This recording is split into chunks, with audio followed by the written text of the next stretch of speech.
Hello student, मैं एकता सिंह आप सभी का ज्ञान चैतन्य चैनल में बहुत-बहुत स्वागत करती हूँ। आज के इस टॉपिक में हम कुछ अन्य क्वेश्चन हैं, उसको हम यहाँ पर देखने वाले हैं। तो शुरू करते हैं, 2 सूचियाँ दी गई हैं, इसका हमको मिलान करना है।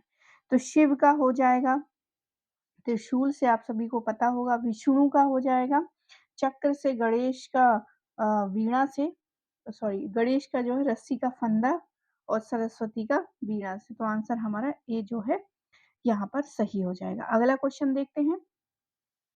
फिर से सूचियाँ दी गई हैं, उसका मिलान करना है। महापद्मनंद इसका सही आंसर हो जाएगा सर्वत्र सर्वोच्च तक जो है यहाँ से मिलाएँगे। बिंदुसार का हो जाएगा अमित्र घात। शातकर्णी का मिलान करेंगे हम दक्षिणापथ से, और समुद्रगुप्त का जो है वो सर्वराजोचिता से मिलान करेंगे। आगे देखते हैं। महापद्मनंद नंद वंश का संस्थापक था। मगध के सिंहासन पर बैठने वाले सभी शासकों में वह सबसे शक्तिशाली था। उसे कली का अंश, सभी क्षत्रियों का नाश करने वाला, सर्वोच्च तांतक तथा दूसरे परशुराम का अवतार आदि उपाधियों से विभूषित किया गया था। बिंदुसार को अमित्रघात, शत्रुओं का नाश करने वाला कहा गया है। 7 महान शासक शातकर्णी ने दक्षिणापथ तथा अप्रीतिहत चक्र जैसी उपाधियां धारण की थी। समुद्रगुप्त को सभी राजाओं को जीतने का कारण सर्वराजोचिता कहा गया है। आगे देखते हैं अगला क्वेश्चन। फिर से सूची दी गई है, उसका मिलान करना है। तो हम्पी का हो जाएगा कर्नाटक, नागार्जुन का हो जाएगा आंध्र प्रदेश, शिशुपाल का हो जाएगा उड़ीसा, अरिकामेडु का हो जाएगा पांडिचेरी। तो ए ऑप्शन जो है वो यहाँ पर सही हो जाएगा। अगला क्वेश्चन है गांधार कला कुषाण से संबंधित जूनागढ़ अभिलेख जो है रुद्र दमन से, मिलिंद पन्नो जो है मीनांडर से, और तक्षशिला जो लेख जो है पातिक से। तो सी ऑप्शन सही है। आगे देखते हैं। यहाँ पर 2 सूची दी गई है, इसका हमको मिलान करना है। तो भट्टारक जो है वो उपाधि है, भट्टारक उपाधि हो गई। कुल्लम जो है संवत है, कुल्लम जो है वो संवत हो गया। गदानक जो है वो सिक्का हो गए, गद्यानक जो है वो सिक्का हो गए। और एक ही बचता है हमारा वेट्टुलुत्तु, ये हो जाएंगे हमारे लिपि से संबंधित, लिपि से संबंधित। तो यहाँ पर व्याख्या देख लेते हैं। भट्टारक जो है उपाधि है, गुप्त काल की राजकीय उपाधि है। कोल्लम जो है संवत है, प्राचीन काल में केरल में कोल्लम प्रचलित संवत था। गदानक जो है सिक्का, गदानक एक प्रकार का सिक्का था। वट्टे वट्टे लुत्तु जो है लिपि का, वट्टे लुत्तु दक्षिण भारत की एक विशिष्ट लिपि थी। आगे देखते हैं। अब यहाँ पर फिर से सूची दी गई है और मिलान करना है। भवभूति भवभूति का हो जाएगा हमारा यहाँ से उत्तर रामचरित, शूद्रक की मच्छी कट्टिकम, दंडी की दश कुमार चरित, भारवी की किरा किरातजुनियम जो है वो हो जाएगा। तो सी ऑप्शन यहाँ पर सही है। आगे देखते हैं। हड़प्पा का रावी से, हस्तिनापुर जो है वो गंगा नदी,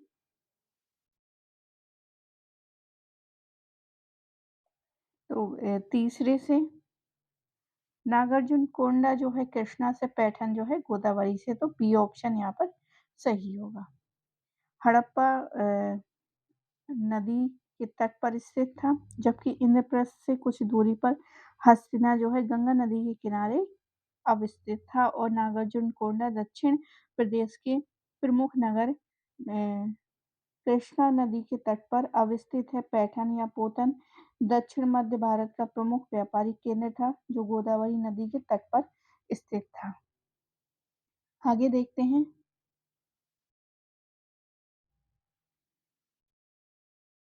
हस्तिनापुर, हस्तिनापुर का हो जाएगा दयाराम साहनी।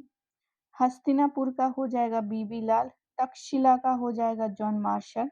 और कौशाम्बी का एनसी मजूमदार। सी ऑप्शन यहाँ पर सही है। आगे देखते हैं। अशोक का है देवनाव प्रिय। समुद्रगुप्त का हो जाएगा पर क्रमांक। चंद्रगुप्त द्वितीय का हो जाएगा विक्रमादित्य। समुद्रगुप्त का क्रमादित्य। तो इस हिसाब से सी ऑप्शन यहाँ पर सही हो जाएगा। आगे देखते हैं। तो यहाँ पर जो है नगर शोभिनी यानी वेश्या पदमनंद जो है महाप्रकर्मी अधिकृत गांव की देखभाल करने सर्वस्तांतक जो है वो है राजवंशों का संहार करने वाला। तो यहाँ क्या पूछा है कि निम्नलिखित में से कौन सा युग्म सही सुमेलित नहीं है। तो यहाँ पर अधिकृत जो है वो गांव की देखभाल करने वाला अधिकारी, ये जो है गलत हो जाएगा। तो सही गलत का आंसर हमारे यहाँ पर सही हो जाएगा। तो कौन कौन सा हो जाएगा यहाँ पर सही सुमेलित है? 1 2 3 जो कि यहाँ पर दिए गए हैं। अगला क्वेश्चन देखते हैं। तलार, पटकोल, सहसाधिपति और बालाधिप। तराल का है रात्रि सुरक्षा। पट्टी कोली हो जाएगा ग्रामीण कर वसूलने वाला। सहसाधिपति, सहसाधिपति जो है वो हो जाएगा चोरी डकैत के मुकदमे का अधिकारी। और बालाधिप हो जाएगा चुंगी का संरक्षक। आगे देखते हैं। निम्नलिखित में से किस राजा राजाओं को जनता द्वारा प्रत्यक्ष रूप से चुना गया है? तो आंसर हो जाएगा दूसरे चौथा। गोपाल हो जाएगा और नंदी वर्मन पल्लवमल। गोपाल जो है नंदी वर्मन पल्लवमल।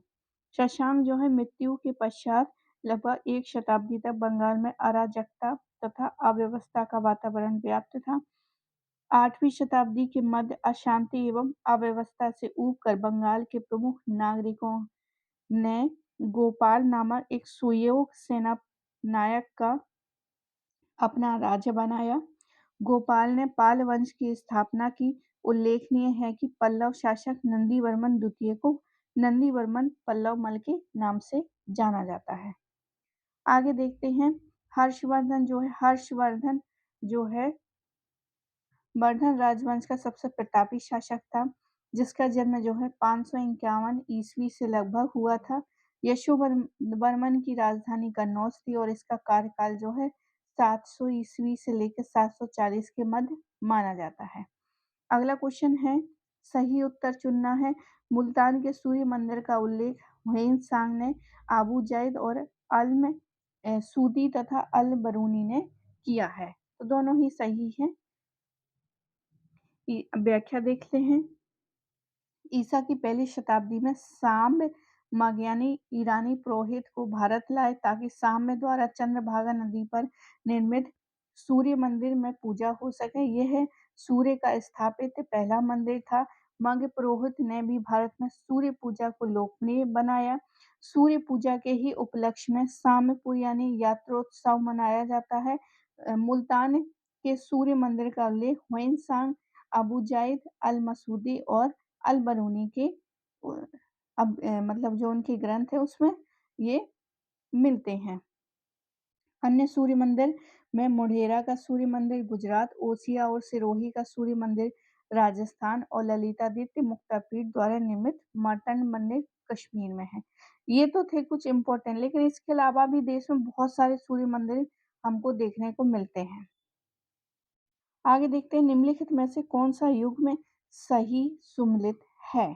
तो यहाँ पर लोथल एंशियंट डॉकयार्ड था, ठीक है। सारनाथ जो है फर्स्ट सरमन ऑफ बुद्ध, ये भी सही है। राजगिरी जो है लॉयन कैपिटल ऑफ अशोका, तो ये जो है, ये यहाँ पर सही नहीं है। बाकी नालंदा जो है great seat of Buddhist learning, ये भी सही हो जाएगा। तो सी ऑप्शन यहाँ पर सही है। और जो लॉयन कैपिटल ऑफ अशोका है, ये कहाँ से है? सारनाथ से है। आगे देखते हैं, दक्षिण भारत के इक्ष्वाकु शासक बौद्ध मत के विरोधी थे। भारत में पाल शासक बौद्ध मत के समर्थक थे। तो आंसर केवल दूसरा ही सही है, विरोधी नहीं होता तो ये सही हो जाता। आगे देखते हैं व्याख्या।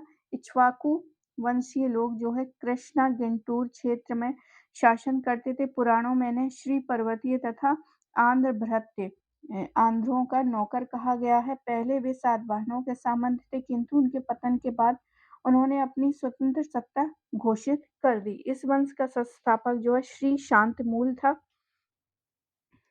अपनी स्वतंत्र सत्ता स्थापित करने के उपलक्ष्य में उसने अश्वमेध यज्ञ किया था।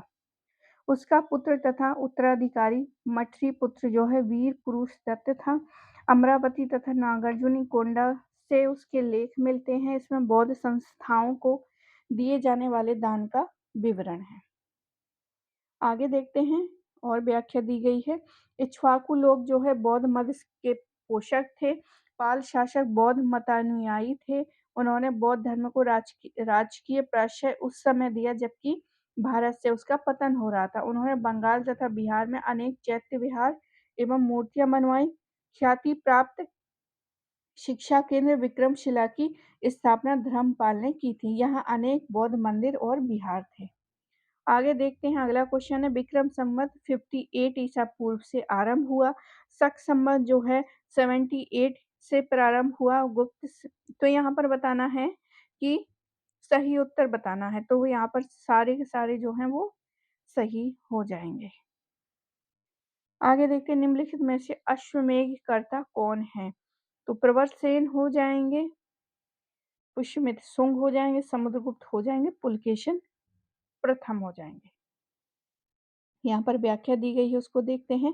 समुद्रगुप्त के सिक्कों पर अश्वमेध पराक्रम खुदा हुआ है। इसके मुख्य भाग पर यज्ञकूप में बंधे हुए घोड़े का चित्र तथा मुद्रालेख राजाधिराज पृथ्वी को जीत कर अथवा तथा अश्वमेध यज्ञ का अनुष्ठान कर स्वर्गलोक को विजय करता है। राजाधिराजो पृथ्वी विजित दिव्य जत्या गृहित वामी मेघा उत्कीर्ण है। पृष्ठभाग पर राजमहिषी दत्त देवी की आकृति के साथ अश्वमेध पराक्रमा अंकित है। पुराणों से पता चलता है कि प्रवरसेन प्रथम ने 4 अश्वमेध यज्ञ किया था। अल्टेकर का कहना है कि प्रवरसेन ने प्रत्येक यज्ञ एक-एक सैनिक अभियान की समाप्ति पर किया होगा। प्रवरसेन एक धर्मनिष्ठ ब्राह्मण था। उसने 4 अश्वमेध किया था और एक वाजपेयी यज्ञ किया था। अतिरिक्त अन्य वैदिक यज्ञों का अनुष्ठान किया था। बादामी के चालुक्य जो है पुलकेशिन प्रथम था और इसने जो है सत्राश्य तथा रणविक्रम जैसी उपाधियां धारण की थी तथा अश्वमेध और वाजपेयी आदि वैदिक अनुष्ठानों यज्ञों का अनुष्ठान किया था। वो है मनुस्मृति, इतिहास, पुराण, रामायण, महाभारत आदि का ज्ञाता था। पतंजलि जो है पुष्यमित्र शुंग के पुरोहित थे। इनके नेतृत्व में ही पुष्यमित्र शुंग ने अश्वमेध यज्ञ किया था। आगे देखते हैं, अगला क्वेश्चन है, नीचे व्यवस्थित करना है इस कूट को।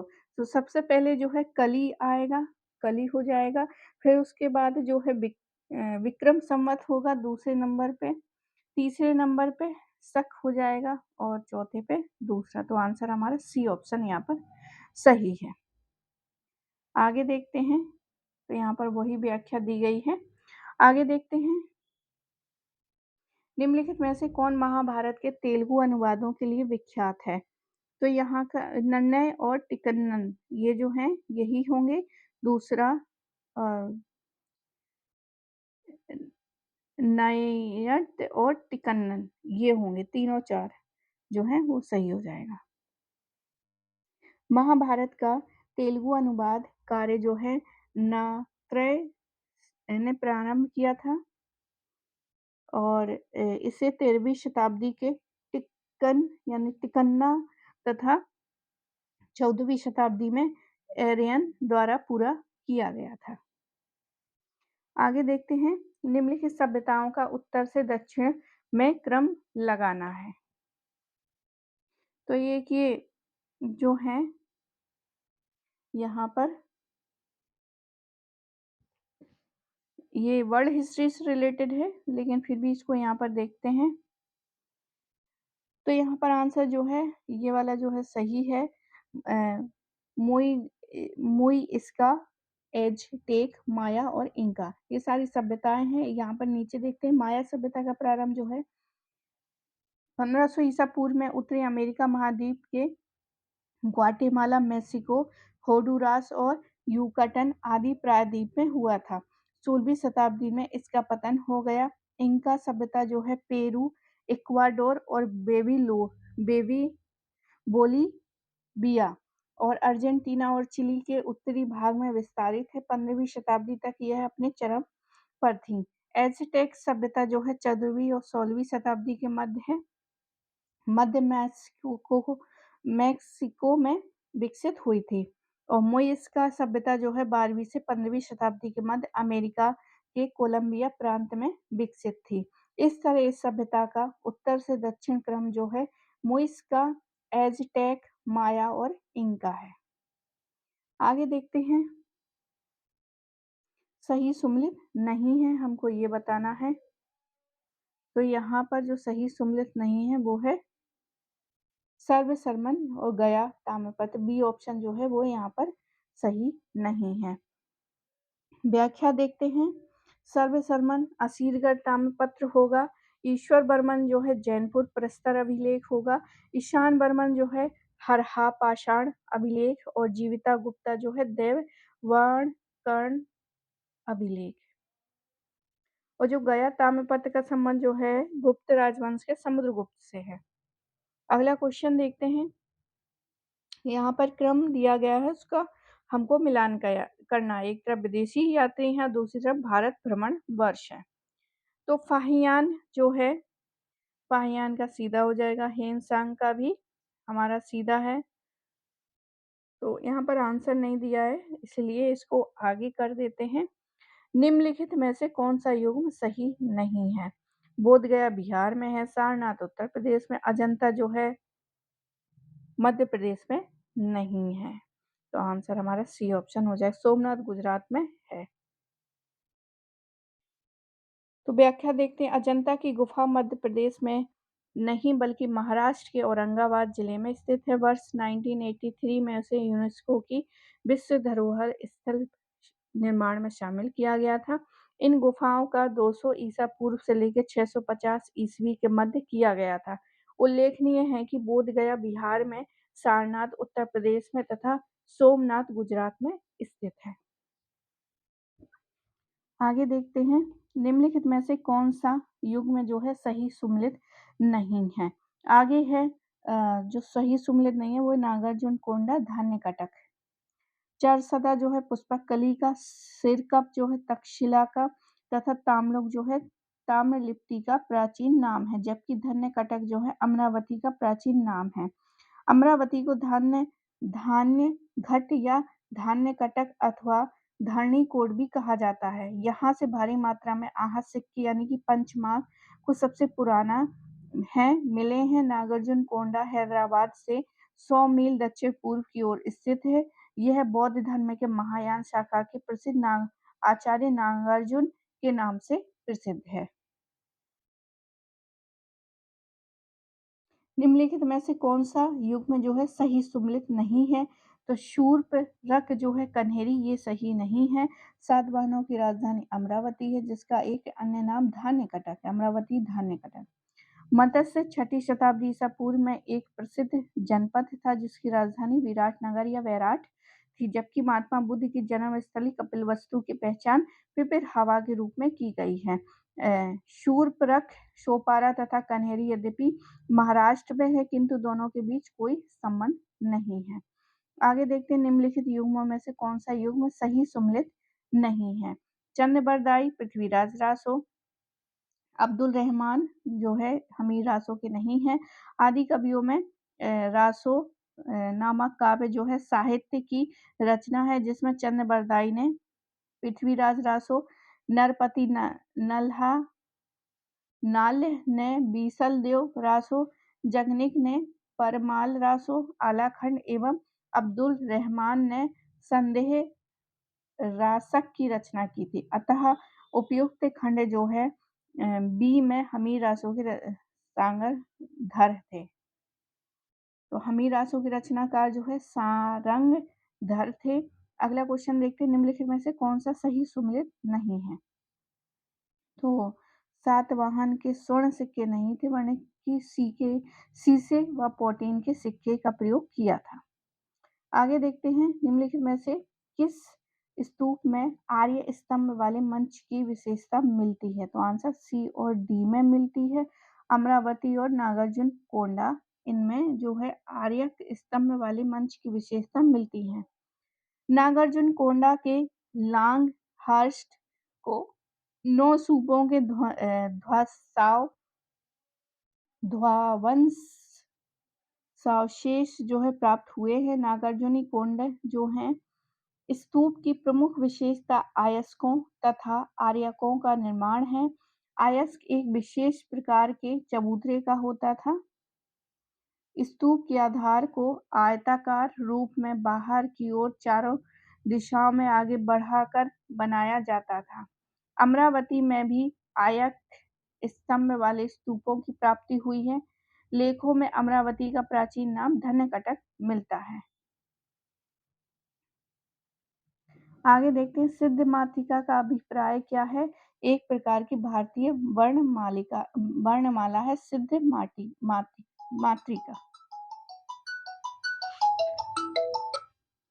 आगे देखते हैं,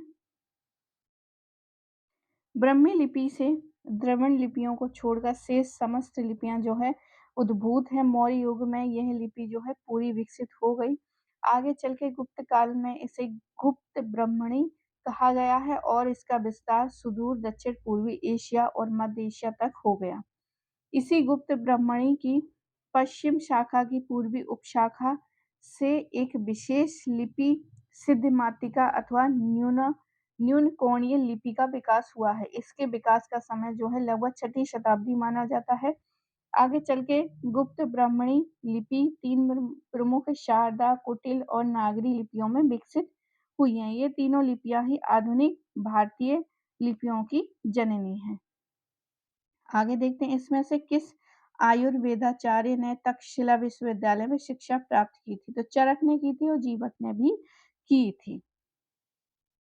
आगे देखते हैं, चरक संहिता की रचना कनिष्क राजवंश चरक ने की थी। आगे देखते हैं, सामान्य परिस्थितियों में निम्नलिखित में से किसे उत्तराधिकार में स्त्री धन का प्रथम अधिकार दिया गया है। तो आंसर हमारा हो जाएगा पुत्रियों को। कौन सा? पुत्रियों को।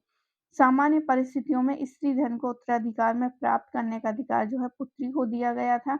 यदि स्त्री को कोई संतान नहीं होती तो धन उसके पिता तथा भाई के पास चला जाता था। स्त्री धन के उत्तराधिकार के लिए अविवाहित कन्याओं को ही प्राथमिकता दी जाती थी।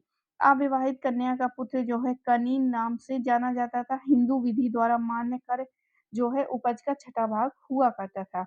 विधि उपज का मान्य कर कितना था? तो वो आंसर है हमारा उपज का 6ठा भाग। उपज का 6ठा भाग। अविवाहित कन्या का पुत्र किस सबसे कनीन सबसे आगे देखते हैं, 13वीं और 14वीं सदी में भारतीय किसान खेती नहीं करते थे। तो आंसर हो जाएगा मक्का की। और क्यों नहीं करते थे? क्योंकि उस समय जो है मक्का जो है विदेशों द्वारा लाया नहीं गया था। तो 13वीं शताब्दी व्याख्या में है कि 13वीं और 14वीं शताब्दी में भारतीय किसान मक्का की खेती नहीं करते हैं। भारतीय किसानों द्वारा मक्का की खेती किए जाने के प्रमाण हमें 15वीं शताब्दी के प्रारंभ में पुर्तगालियों से मिलता है।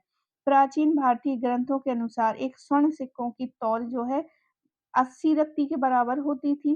प्राचीन भारत में सिंचाई कर को बरक भागम कहा जाता है।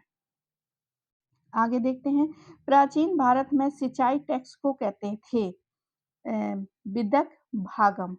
क्या कहते थे? बिदक भागम।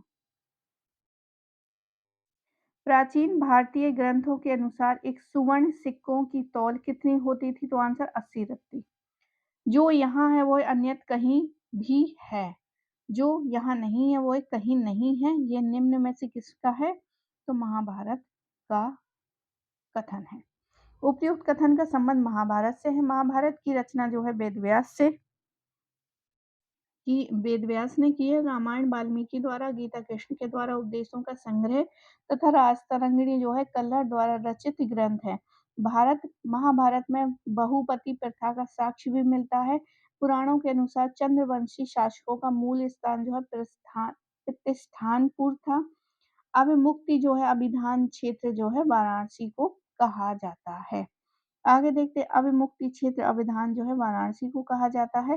पुराणों के अनुसार चंद्रवंशीय शासकों का मूल स्थान था प्रतिष्ठानपुर। प्रतिष्ठानपुर। अगला क्वेश्चन है, निम्नलिखित में से किस ग्रंथ में बहुपति प्रथा का साक्ष्य मिलता है? तो महाभारत में मिलता है। आप सभी को ये पता होगा। आगे देखते हैं, निम्नलिखित में से किस राजवंश का दावा है कि उनके पूर्वज अयोध्या में राज करा करते थे? तो आंसर हो जाएगा कल्याणी के उत्तर चालुक्यों का। कल्याणी के उत्तर चालुक्यों के शासकों का दावा है कि उनके पूर्वज जो है अयोध्या में राज करते थे। विक्रमा द्वितीय षष्ठ के कैमेध लेख में इस बात का उल्लेख है कि 29 चालुक्य राजाओं ने अयोध्या में शासन किया। किसी स्पष्ट प्रमाण के अभाव में हम इसे एक संभावित परिकल्पना के रूप में ग्रहण कर सकते हैं। तोंडोमान यानी कि राजवंश अपनी उत्पत्ति विष्णु से मानते हैं। शिलाहार राजा जो है अपराख ने याज्ञवल्क्य स्मृति पर टीका लिखा था। प्राचीन भारत में मंदिरों का निर्माण, कुओं, तागाड़ों का निर्माण और सार्वजनिक उद्यानों का निर्माण पूत धर्म में आते हैं। अगला क्वेश्चन है, प्राचीन भारत में निम्नलिखित में से किसका पूत धर्म में समावेश नहीं किया गया है? तो आंसर हो जाएगा यज्ञ। निम्नलिखित में से कौन विष्णु से अपनी उत्पत्ति मानते हैं? तो तोंडोमान मानते हैं। तोंडोमान। शिलाहार राजा अपराख ने किसकी स्मृति पर टीका लिखा था? तो याज्ञवल्क्य पे। निम्नलिखित में से कौन सी दंपत्ति अनुलोम विवाह का प्रतिनिधित्व करती है? राजशेखर और अवंती सुंदरी। राजशेखर, अवंती सुंदरी।